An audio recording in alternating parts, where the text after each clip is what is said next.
Ward by J.C. McRae. A production by Parahuman Audio. Performed by a cast of fans and volunteers. Please visit parahumanaudio.com to learn more. Thank you and enjoy.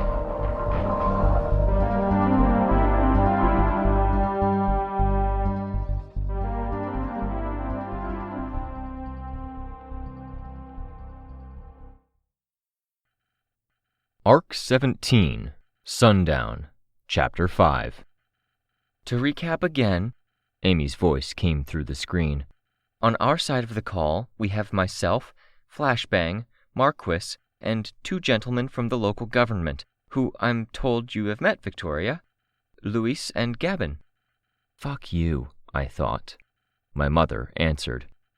On our end, to name people familiar to you, we have the family, Vista, Narwhal, and two more people from the Wardens. Oh, I didn't know Vista was there. I hope you're doing well, Vista. Fuck you, I thought. This isn't a social function. I'll be happier when we've ensured everyone's safe, Vista said, a little more terse than she had been earlier. We can work on that. Amy sounded encouraged when I wouldn't have told her to be, given Vista's tone and pure focus on the business at hand. The situation is that you've got the machine army on your doorstep, and it's been there for a while. Shin has serious concerns about Gimmel's problems becoming their problems, because you guys don't have the best track record of keeping your messes contained. You don't have the best track record of keeping your own shit contained, Amy. Who the fuck do you think you are saying that? Having a giant with interdimensional powers stomping through the city and our quarantine hurts the containment of our mess, Narwhal said from 10 feet away. Narwhal's response had been loud enough that the microphone apparently caught it because Amy responded. Essential traces of the person he was are still intact. Chevalier wanted to take care of people, protect, hold the line. So does the Gibberim Knight. That's all he wants. Is that because you brainwashed him? Multiple heads turned my way. I didn't look at them, instead staring at the screen. I don't brainwash people, Victoria. That implies there was a brain to wash. He was a blank slate. We brought out the traits and aspects that make him want to work with us. My mistake, I said. You're right. Fuck you. I had to resist mouthing the words. The screen showed 4 giants of Amy's creation. 1 giant from the past, Dauntless. A marker showed Chevalier's team on the map, making his own approach. I had no idea what even an elite team of wardens could do, but they were apparently planning to get involved on some level, or planning on being there to mitigate the damage. Borders are sovereign, Narwhal said. We're in a state of emergency, and I know for a fact that you know that, because you helped us arrange accommodations for more than 1 million refugees. You can't move a massive power that you have untested control over through our city. Evacuated city, Amy said.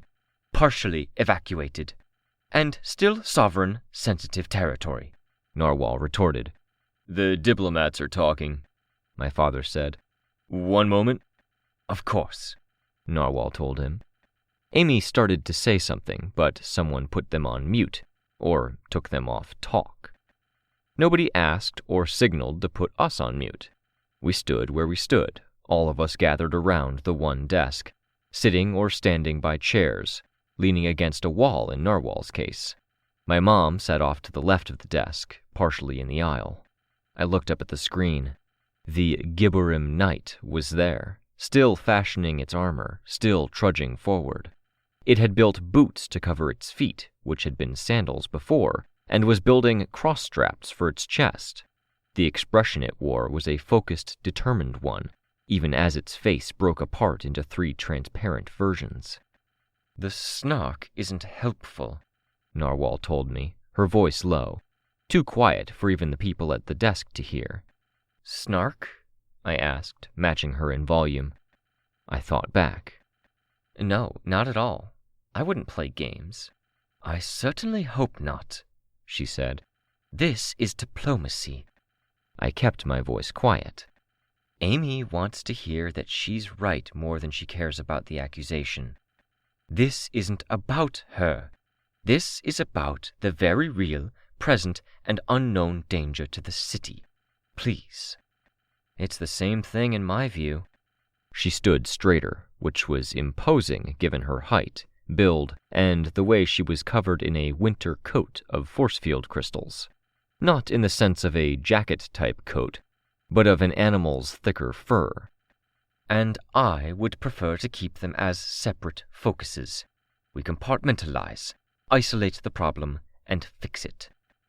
I understand wanting to do that, but I'm pretty sure you won't be able to. I was acting preemptively. I'll avoid doing that. I'll be quieter. But if my instincts are right, we'll reach a point where things get messy. Signal me if you want me to try to curb the messy. Can you? She asked. She's a damaged individual with a lot of power and one thing she wants that isn't in line with what Shin... We're back, Mark said. We're here, Narwhal said, turning away from her conversation with me, folding her arms. I would summarize their stance as a very pointed, Gimel established a precedent, with our Cape concerns and business trampling their sovereignty and security. I just got 2 signals of confirmation from them. This is willful and dangerous. We've been on good terms in recent days, some minor incidents aside. We're interested in continuing the trend of recent days, Amy said. Shin's desire has been to make things more fair from a power standpoint. You guys were happy to throw your weight around with powers and theoretical military might. You had the ability to send special forces out to handle crises elsewhere, in places that weren't the city. Now, we can do the same. The diplomats are nodding their heads, my dad said. They're in agreement. Narwhal asked. For right now, can you stop it? All power use, all movement? The Dauntless Titan is mobilized, and we have no idea how threatening it is.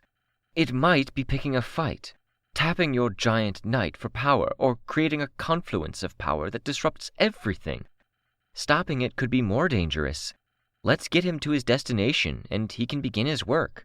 We think he can cut back the machine army in a way you guys haven't been able to. If the Dauntless Titan fights him, isn't it better if it happens in the old Earth than in your city? At the edges of a quarantine zone? Narwhal asked. No, not at all. If this fails, we have other options. I can use my power. A disease to infect the machines and sweep over our old Earth and the machine army. Narwhal approached the desk, leaning over it, and looked over at Carol. That makes no sense. A day ago, you probably would have said the Shin Defense Initiative made no sense, Amy rebutted. If you recall, Red Queen, I've named at least 3 good reasons why your giants make no sense and are exceptionally dangerous in the current predicament. The government on our side feels differently, Amy said. You seem very intent on charging forward with this. Is it to provide a proof of concept? A demonstration of strength? Assuming the giants were safe and totally out of control, pretending for the moment that the Dauntless Titan wasn't on the approach, and assuming a hypothetical where the machine army was an immediate and present threat, an equal power relationship would involve discussion and compromise. Not equal, Amy said. Fair. On her side of the call, no doubt harder to make out than Narwhal had been for them to make out, I could hear a male voice. I imagined Louis, the smartly dressed black man with the umbrella who had been in Goddess's company, who had kind of fucked us over with the Shin prison thing. Him or the other guy? Louis says just, Amy translated. Fuck you. Can you elaborate on your stance? Narwhal asked. If you give me a second, I'll translate, my father said. Thank you. I had a bad feeling. It was hard to put my finger on. If I had to, if I was challenged to, I kind of felt like the way Amy had said just was the kind of way the old me would have said it. The old me who had faced down a human trafficker that had coerced and sold teenage girls into prostitution and knocked his literal teeth out. Just was only a good word if the person leaning on them felt like they were making the concession. I want to see her die burning, but I have to grudgingly admit that would be wrong and barbaric. 10 years in prison and a course towards rehabilitation is justice. But if it came from the top, from a place of paramount power, from a place of satisfaction, then just changed from justice to justification. Justification for revenge. Justification for wrongs. My dad explained. Lewis says he speaks for the rest of this world with this. The wardens, Megalopolis, and Megalopolis government have had years now to demonstrate how to act when holding the reins of power. Now they intend to use this as a model. This is their justice. We have 4 giants, and any one of those giants could be a match for one of your teams. We have 6 more on the way right now. They'll be done in a matter of 4 hours. By this time tomorrow we can have 10. By the end of the week it'll be 15. He sounded a little awed by what he was relaying. No doubt he had Amy beside him, looking confident. Was it only now sinking in? What are you doing, Dad? What are you thinking? Narwhal strode over to another desk, leaning over to talk to a tech. Are you there? Amy asked. Yes. Narwhal's voice came over our speakers as she spoke through a microphone at the other desk. On the screen above, the map of Shin changed, indicating more icons like the ones we'd used for the giants. Each had a timer above them. Give us a moment, my mom told them. Of course, my dad said. I saw the mute button appear on the monitor at the desk. Brandish, Narwhal called out. Yes? Miss Militia's notes say Shin places a high emphasis on family. They do. I saw it when I was there. If you can have a pleasant conversation with your husband, and if you're comfortable being open in front of this many people, I can. It wouldn't be out of place for a businessman to break from business to tend to a child, or to call a wife about an errand. It would even make them appear stronger. It's part of the reason Flashbang is on the call. I'll do that. Only do it if you can keep it pleasant and positive. Understood? The mute button disappeared. I've missed you, Mark. You've missed things. Was my mom thinking about last night's conversation? Sins of decades past? I can imagine, my dad said. Packed up and moved for the evacuation? Our things are packed.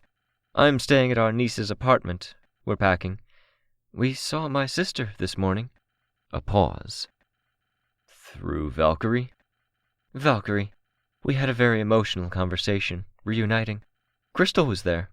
Victoria, too, but she had other reunions, too. I have missed things. What do I even say to that? Wow, I heard Amy say. I didn't think she'd finish that project. Was it just me that felt like that line was so alien, intrusive, and out of place? Vista turned in her chair, giving me a brief, weirded-out look. Thank you, Vista. You're a gem. I appreciate you being freaked out by that more than I can tell you. Well, she did, Carol said. I'm sorry you both missed the reunion. Was Mike there? No, they weren't able to get in touch. I would love to have you and him there for a future meeting. You're doing good work there, Mark. Amy's voice cut through. How was she, Aunt Sarah? As well as could be expected, my mom said. Considering her death and rebirth. I wish I could check on her. On all of you. Fuck you, I thought. There's no need, my mother said. There's some need, Mom. You're still not better. You left abruptly to look after Victoria. Victoria? I wanted to jump in, deliver a biting line about Hunter, asking if she'd healed her yet. I wanted to attack Amy, to tear her down, get past all of those layers of defenses, with the benefit of the fact that she couldn't reach me here, and that I didn't have to look at her, shout at her, scream at her, point out her flaws in logic, put her on the defensive, and put my metaphorical boot through that defense. I'm here. What is it? I asked. Is Mom walking without difficulty? Is the head injury healed? That's a bit personal, I said. Please? We're being personal already. talking about reunions and rebirth. She's strong. You wouldn't know something's wrong unless you knew what to look for. I saw my mom smile slightly. No, Victoria. You said you'd help me. That means being honest, Amy said, her voice touched by the stress. Narwhal was working on stuff at the other desk, phone at her ear. I could look up from the screen that was tracking the ongoing call, and I could see the map below the image of the Gibberim Knight. More teams were being deployed, in addition to Chevaliers. There's a ways to go, I conceded. Exactly, see? I know you have your war wounds, Victoria. I could have healed them on your last visit if the circumstances had been different. Dad has his head injury. Uncle Mark, Eric, and Sarah all died. I'd rather not talk about them. Crystal spoke up. But listen, what if we don't have to do that anymore? What if Labrat and I brew up the means to tackle the real emergencies and disasters? Villain warlords, machine armies, out-of-control powers, rifts in reality? We create something like this. Incredibly strong, durable, and ultimately victimless. And we weren't talking about family anymore. Amy had twisted the conversation back to her agenda. An aggrieved-looking narwhal patched back into the conversation. We have zero guarantee that this would be victimless. This has complicated our situation with Dauntless, and lives may be lost from that alone. You're assuming a degree of control over these things that hasn't been tested or proven, and if you lost control, it would clearly be catastrophic, both for Shin and for the Megalopolis. I'm in control. Even if we assumed 100%, I've been working on it with Marquis, and I did pick up some things from associating with Glastic Wenye and growing up with superheroes. Even if we assumed 100% control, there are other risks. That someone could control you and control them through you. Don't those risks apply to Dragon? She has her AI. Dragon has oversight. Her partner, other wardens. We know her well enough that we could handle such a situation. Do you? I was told it was a bit of a revelation that she was an AI. Not to the higher-ups, Narwhal said. I have oversight too, don't worry. Family, a colleague, protectors, a small army of loyal parahumans who have defected to our parahuman-only state, and the rest of Shin. I'm protected. I know I'm protected, because I know I'm inconvenient enough to your power base that you'd want to remove me. She sounded high. I felt agitated, deeply uncomfortable, with that dark and paralyzing cloud of panic creeping in. I didn't think drugs were involved, but I approached Narwhal, but she was talking. That's not how we operate. They know what they're working with when they're working with me. Someone who doesn't buy into the superhero stuff, who knows from personal, visceral experience what kind of things can happen. I indicated I wanted to speak to Narwhal, and she used a force field to lift a pad of paper my way. An employee handed me a pen. We're running out of time to act, Narwhal said. Something visceral will happen if you keep stalling. Is that what you want? I'm not stalling, even in the slightest. I'm laying out my points, and you haven't really answered any of them. Fuck you, I thought. My hand was shaking too much to clearly put pen to paper. I hadn't realized I was that affected. Fuck you too, pen. With a jagged letter S to start, I wrote, She's high, not drugs. Riding a rush of optimism, feeling powerful, feeling needed, hopeful, and above all, she is at the center of family. You can knock down any argument and any individual feeling, but she will fall back on the rest. You won't stop it without knocking down all at once, but this will lead to possible breakdown. Manipulate her. I hesitated before handing it to Narwhal. I turned, then handed it to Darnall, because he was a step closer to me than Jessica. He and Jessica read it, and he whispered something into her ear. She nodded. I felt somehow more nervous about that than I would about handing the pad as it was to Narwhal. He held out his hand for the pen, wrote something down, and then handed me pad and pen both. He'd added a line to the bottom. This isn't working. Y.D. I handed it to Narwhal, who was talking. question of control is something you have to prove with us, not something we have to prove you lack, especially with something this grave. What proof were the wardens supplying to Shin? On the core wardens team alone, our chief members alone, we have more than 200 years between us of reliable public service, years of showing respect to law and order, restraint, courage, and virtue. And you trusted me? With supervision, Narwhal said, finally reading the note. You trusted me to supervise. With supervision of your own, Red Queen, Narwhal said. You don't have those same decades of public service, and you do have some glaring marks on your record. You guys let the world end. How can you get more glaring than that? Amy raised her voice. You were there as well, and you played a complicating role there too, and I'm sorry, I need to step away. Something's happening with the greater situation. Do you want to stay on the line, or should I call? I'll stay. Narwhal motioned. A tech put the call on mute. Greater situation? Cineral asked from the sidelines. I'm not technically lying. It is happening. Narwhal indicated the map. But we're getting bogged down. We're no closer to resolving this, Cineral said. Chevalier is close enough to observe. His squads are in position, but we're holding off until other squads arrive. And Tari's provided me with a note suggesting another track. I know we're definitely on the wrong one. Who or what is YD? Me, Darnall said. I can't confirm because I don't know Amy, but I can say this reminds me of a video I watched of a Munchausen syndrome by proxy patient. What Antares described to me seems apt. Is this Munchausen's? Crystal asked. No, but there are parts of it I recognize. Victoria describes this as a high. If I can explain? Go ahead, I said. A rush of optimism, validation, hope, delusion, and a need to feel needed. MSBP patients will lie about someone being sick so they can be the savior. Here, we have a situation misrepresented, and she's put herself forward as savior. It validates her feelings. Victoria says that you can't knock down one side of her argument because the remainder will hold her up. And if you do knock down the one wall, by the time you get to the second or third, that first wall is back up. Arguments conveniently forgotten, I said. My welcome Vista, Crystal, my mother, and the therapist arguing me down here.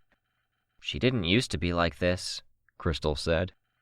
She totally did, but the stakes weren't as high, I told her. The thought processes were like that. She was, stubborn's the wrong word, fluid? No backbone. Let's stay focused on the matter at hand, Narwhal said. 2 ways forward, I said. Break her or manipulate her. I know that sounds awful, but we've kind of tried being nice. If we could get her into custody and get her treatment, that would be best. Or prison world and remote therapy. That's not doable when she's secured herself as the source of Shin's power base. To say you'll break someone sounds horrifying, Crystal admitted. Especially someone we once saw as family. Can you? Cineral asked. I think I could, if I had to, I replied. I think I got close in the Shin prison when she cornered me, but there was a very real risk she would use her powers on me then. God, it felt so fucking weak, saying that when I didn't have the context. With all of these people listening and watching. I could smash through walls. I was invincible. I had my aura. But there had been context there. My teammates' lives on the line. The hostages. I desperately wanted someone to chime in. To point those things out. Like my mom had chimed in for Vista. But no. Just hung out there. Breaking someone like Amy could be disastrous, Narwhal said. It might not mean breaking her down 100%, I replied. It could mean shaking Shin's faith in her. I can see the merits, Cineral said. I can't, Narwhal retorted. The risks are higher, especially when you're having to make them concerned enough that it outweighs their concerns about us, and the cultural fears and concerns that stem from Goddess. But the long-term benefit is Shin realizes this is a stupid idea, What about manipulation? Narwhal asked. She has so much of what she wants, but she wants me, her sister, maybe more than all the rest. I caught Jessica's expression changing as I said it. I looked away, and I looked at my mom, and that didn't make things better. What the hell was I doing here? Was it possible to feel like I was the only person who could handle this? And simultaneously I was the last person who should be here? I swallowed. Just by being a part of this conversation with her, I'm sticking my neck out a bit. But if it takes her mind off her current goals, I can distract her. Saying those words gave me a feeling like a sinking feeling, but in every direction. A quiet, crawling horror. And then I didn't feel connected to the body or the voice that was positing that idea.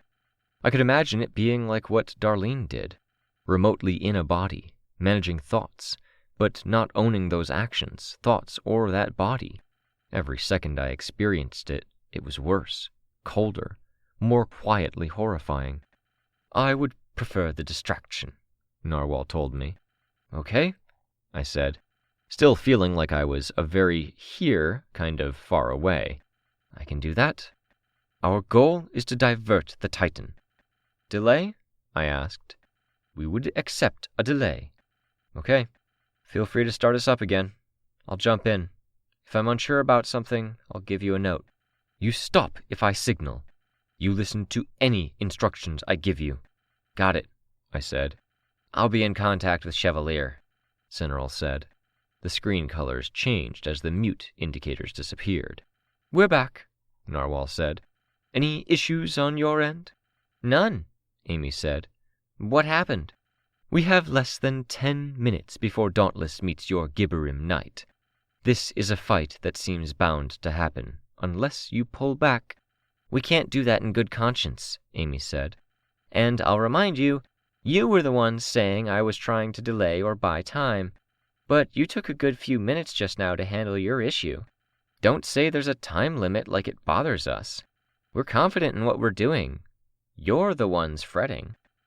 Shin is concerned about the threat the machine army poses. We have a decision to make about what the venue will be for that intersection of two powers. A critically sensitive quarantine zone, or a city where any power use could be what sets off a multi-world disaster.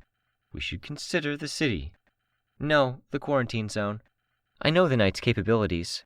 Do you know Dauntless's? More than you would think, Amy said. Then reassure me. I've used my power to study people representing key pieces of infrastructure among powers. I can understand powers fundamentally by touching people close enough to powers. That's how I can do this. With Labrat's help to precipitate things, I can create vessels that take the person out of the power and leave us with incredibly powerful tools. I believe you, I said. Narwhal stepped back, giving me a look of barely restrained patience. I could tell she just wanted to convince Amy, and she'd keep trying it given the chance. I hope you'll believe me, Amy said, with a huff of a sound that might have been a short laugh. You've touched it. I've walked it, I said. What? I went there, last night, to the place the powers come from. One of them, apparently.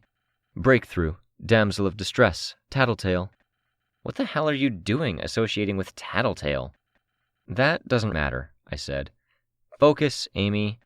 I've wondered where you get some weird ideas in your head about me, and now I find out you've been associating with the Queen of Head Screws? It kind of really does matter.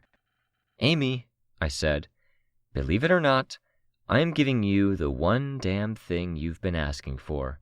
I'm kind of on your side. As of last night, I've been there.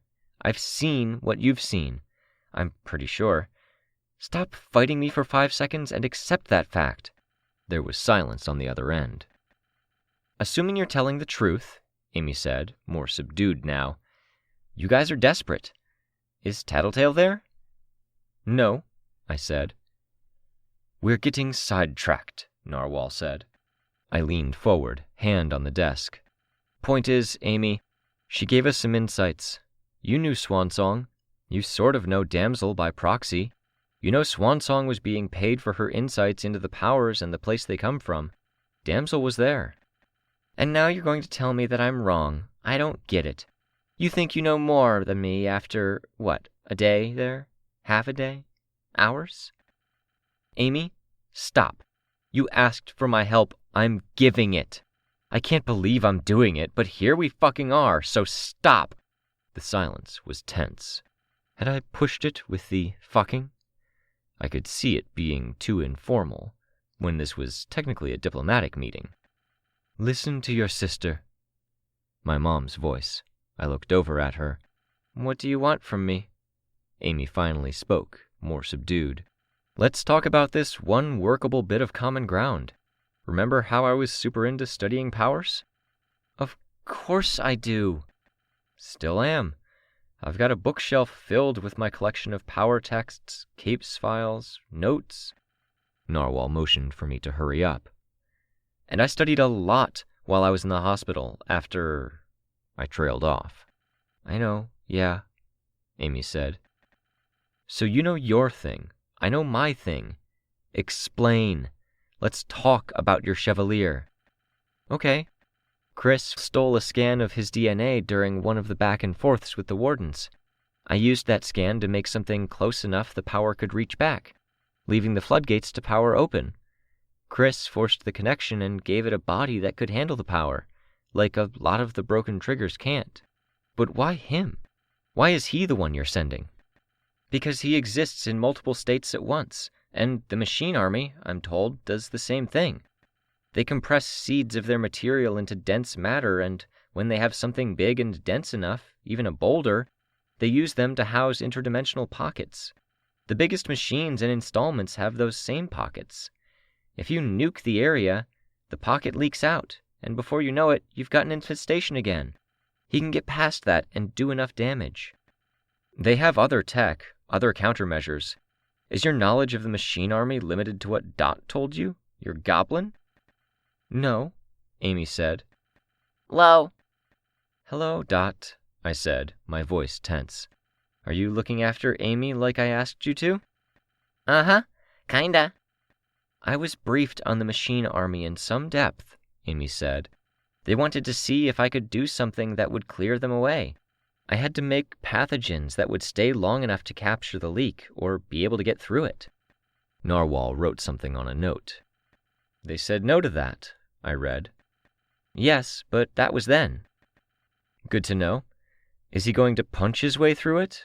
Overturn every stone? This is a replicating robot threat that infests, recycles, and adapts. He can, at least in a swath around the portal. He can cut them back. And if they infect him, we know they can operate interdimensionally. They can plant those seeds. He can chew them up. It's his domain and focus. It's like saying they have blowtorches, so they're a threat to a burning continent. They have blowtorches, and they got those blowtorches scarily fast. It's like saying those people who learned to make blowtorches with amazing speed might learn and adapt to that burning continent, given enough time. I don't intend to give them time. You said a swath around the portal. A secure area? Yes, but that's for now. I wanted to reassure you that this was going to be quick and painless. In a matter of hours, we'll have other strong powers, other clones. We have tools. Amy, you're fighting me again. Are we collaborating on this or not? I'm not fighting you. Are we collaborating? Come on, time's getting shorter. Is there a world where you're with Shin, I'm here in the city, and we work together to find a solution that makes both sides happy?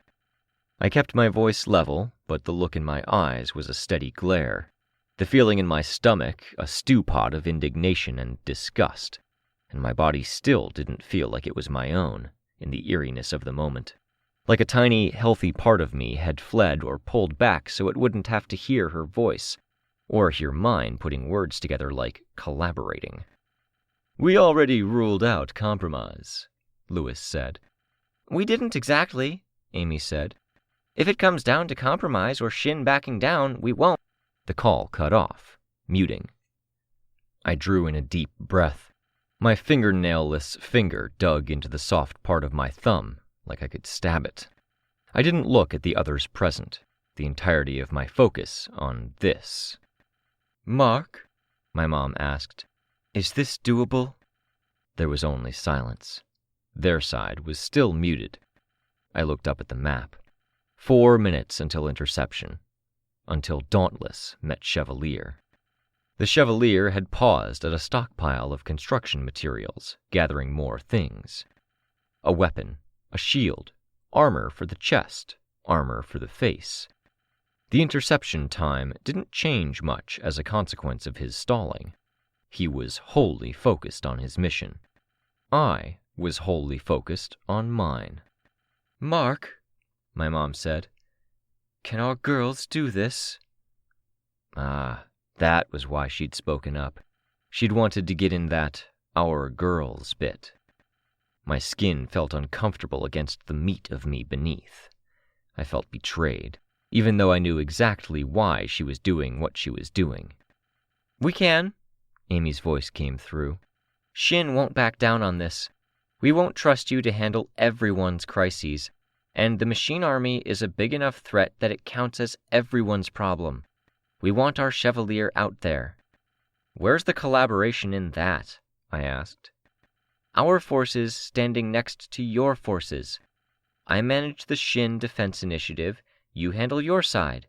Ongoing relationship." "I don't see the relationship there. That sounds like you doing what you want and expecting me to go along," I said. "You'd be free to do whatever you wanted. I'm not trying to control you." I saw Darnall move in the corner of my vision. He was staring at me. I racked my brain, thinking about options, the pieces in play. "I preferred talking about powers," I said. "You would," Amy said, like she was familiar with me and we were having a casual conversation. "Nah," I said, and it was really hard not to inject a terminal amount of venom into the negation. "This is about you. You were never that into the boots-on-the-ground cape stuff. You never imagined yourself as team leader of a cape team." "No, I never did. But I kind of stumbled into something way bigger," she said. "But you don't enjoy it. You don't go straight to the capes and how you can use them. You're more introspective." "Sure," she said. "Yeah. So?" "It's not possible. We can't possibly lead our individual sides." Her voice got more bitter toward the tail end. "I don't think it's possible for a lot of reasons," I told her. "But I think there are other possibilities. Knock down a wall, erect another." Narwhal was looking impatient. "What possibility? Problem solving? Inventing solutions? Putting our heads together?" Gag. The silence was always telling, like Amy was digesting, processing, and testing a possibility against every damn possible contradiction she could come up with. Did it challenge anything essential? Did it threaten a fragile worldview she was holding up? Was it a trap? "Sure. What are you thinking?" I looked up at the screens. The Gibberim Knight, the nursery agent, the Dauntless. 2 more. Many more pending. 2 of those were immediate concerns. And the timer was ticking down. Interception imminent. "Don't send the Gibberim Knight." "Victoria, that's not—" "Fucking listen to me, you miserable, deluded little monster!" I snarled, with the venom I'd been suppressing. A hostility that seemed to surprise more than a few people present. "Fucking listen for 5 seconds before you reject an idea, or I swear—" Narwhal put a hand to my shoulder, holding me back. My volume dropped. The venom scaling back. "The stakes are too high.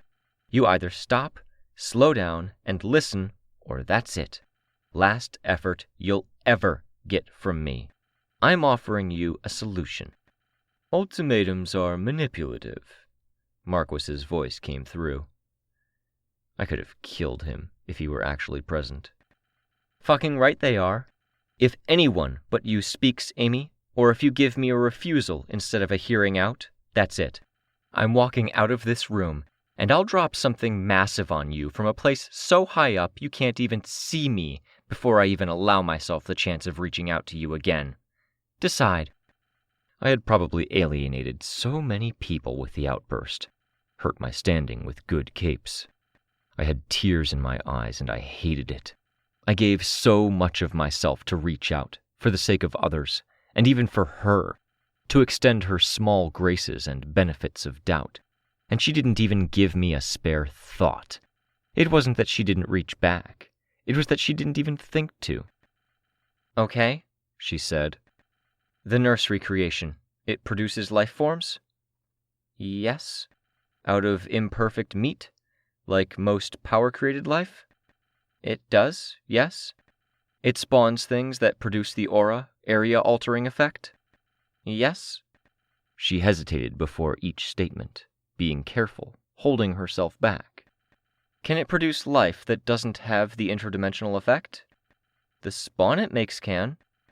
Then can you have it send a stream of its minions to the quarantine site?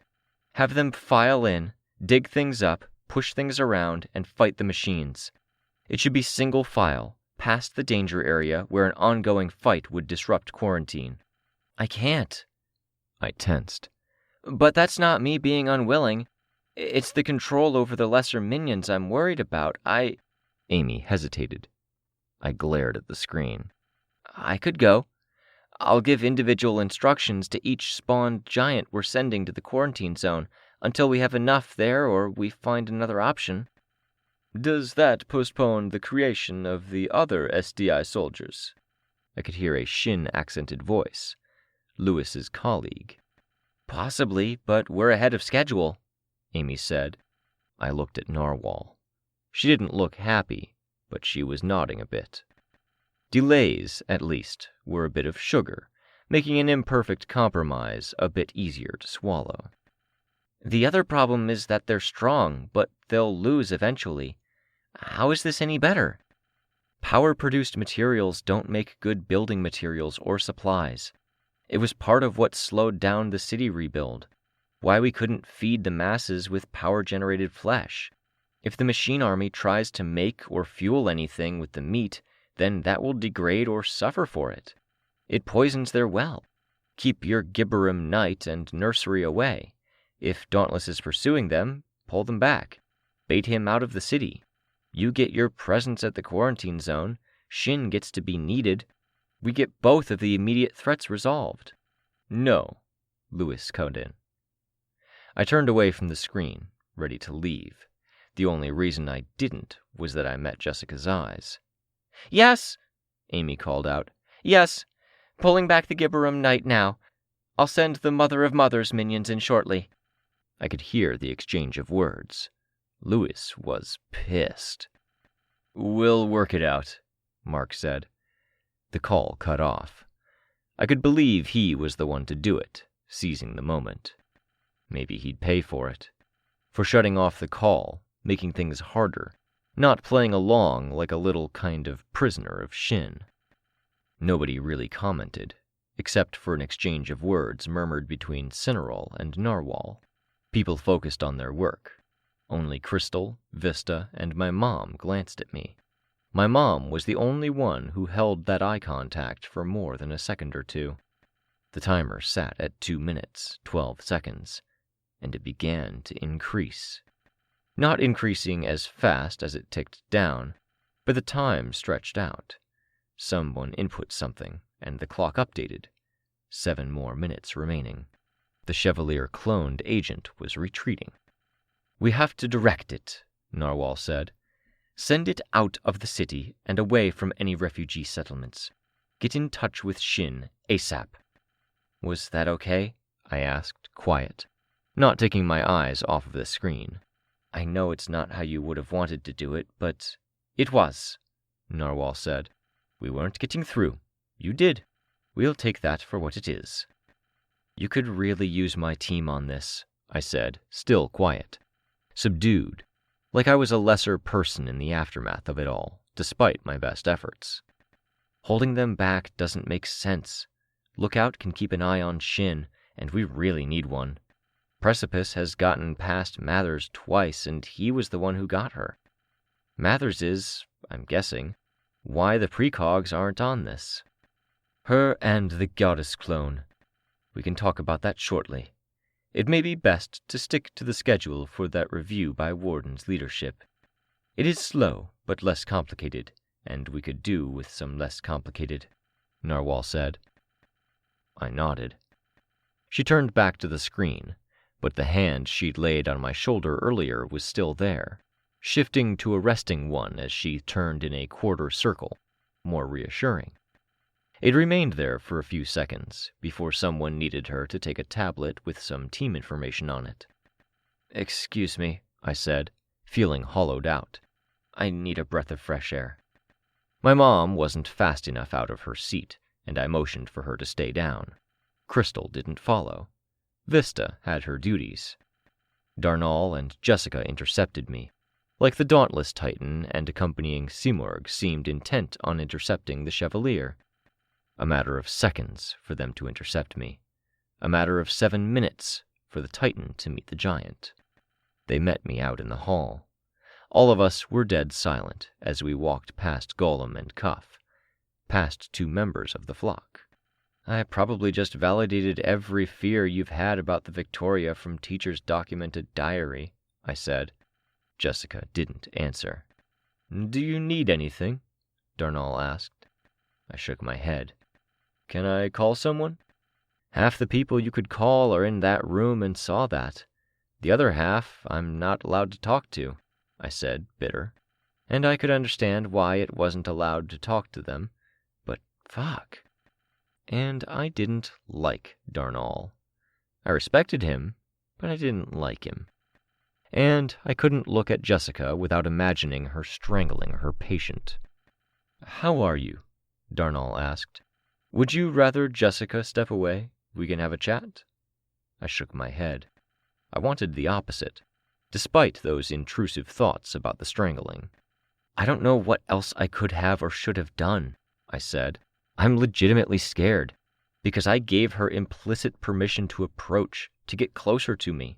I feel gross and hollow and shitty, and I can't take the feeling and tie settings to them and connect them to the origins. Except I know I hate her so much.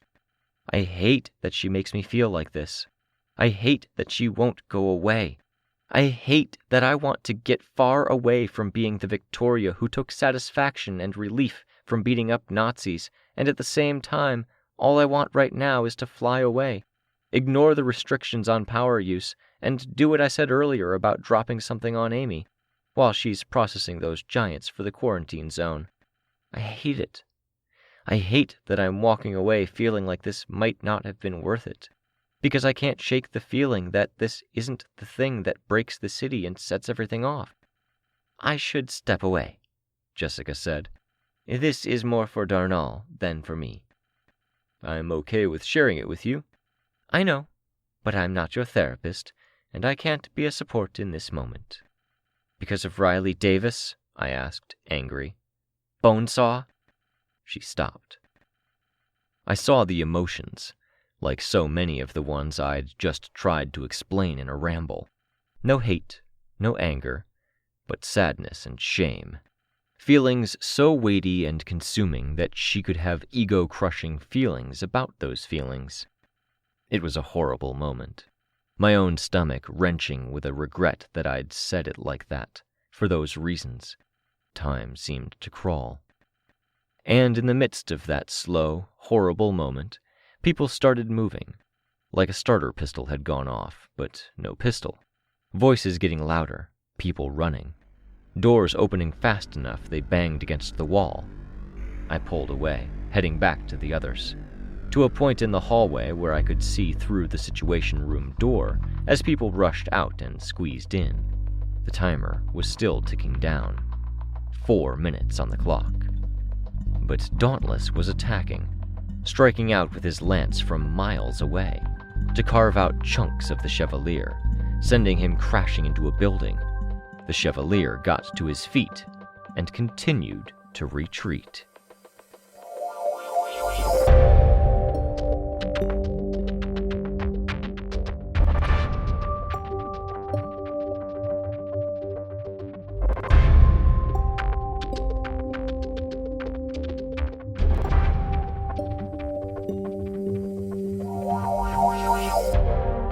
This was a production of Ward by Parahuman Audio.